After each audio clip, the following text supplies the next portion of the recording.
tu peux nous expliquer un peu l'histoire du Bénin? Parce que c'est beau au Bénin. Oh, beaucoup.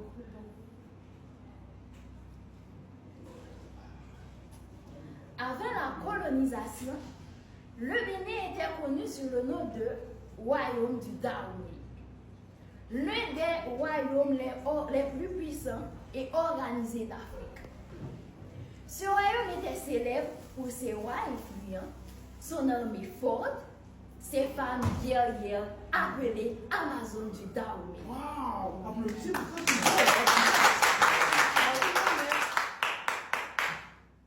Le Bénin a aussi été un lieu important dans l'histoire de la traite transatlantique.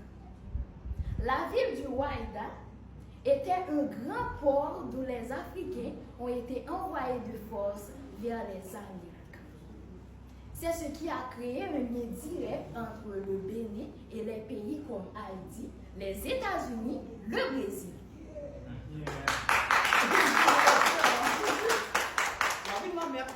Chaque fois.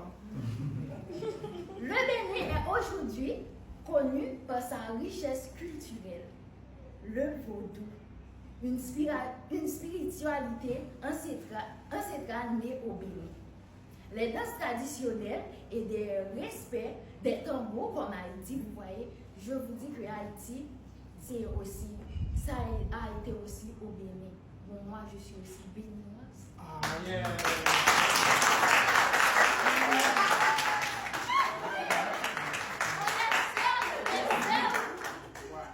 Ok, tu as parlé du Bénin aussi, moi j'ai aussi parlé de mon pays, l'Amérique, parce que tu as parlé des Noirs aussi. C'est vrai qu'on a deux nationalités différentes, mais moi et toi on a la même couleur de peau. On est noirs, c'est ça notre identité. Exactement. Donc on ne peut pas parler des États-Unis d'Amérique sans parler de l'histoire des Noirs. Donc je vais te raconter ça dans mon téléphone iPhone 17 Pro Max tout de suite.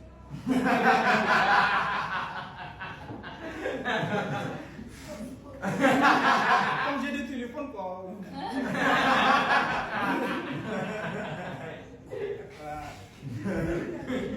Donc l'histoire des États-Unis ne peut pas être racontée sans parler des Noirs. À partir du XVIIe siècle, des millions d'Africains sont arrachés à leur terre et envoyés en Amérique à cause de la traite transatlantique. Ils sont réduits en esclavage et forcés de travailler dans des conditions inhumaines. Pendant des siècles, ils se battent pour leur liberté. Ce combat mène à la guerre de sécession 1961-1965, après laquelle l'esclavage est officiellement aboli. Mais la lutte ne s'arrête pas là. Les Noirs continuent de subir des injustices, la ségrégation et le racisme. Au XXe siècle, ils se lèvent encore avec le mouvement des droits civiques pour réclamer l'égalité, la justice et le respect.